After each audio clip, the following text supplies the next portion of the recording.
குந்தா பிரிவு விரல்களுக்கு பலம் குந்தா பிரிவு வருமுதல் சிரமக்கலை குந்தா பிரிவு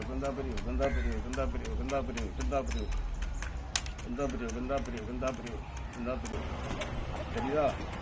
சொல்லி தெரியுதா சல்லி தெரியுதுல்ல அந்த குந்தா பிரிவு விரல்களுக்கு பலம் பலப்படுத்துறது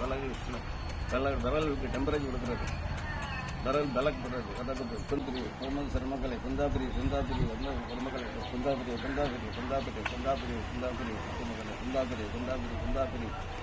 விரல்களுக்கு பலம் விரல்களுக்கு டெம்பரேச்சர் விரல்களுக்கு பலம் டெம்பரேச்சர் குந்தா பிரிவு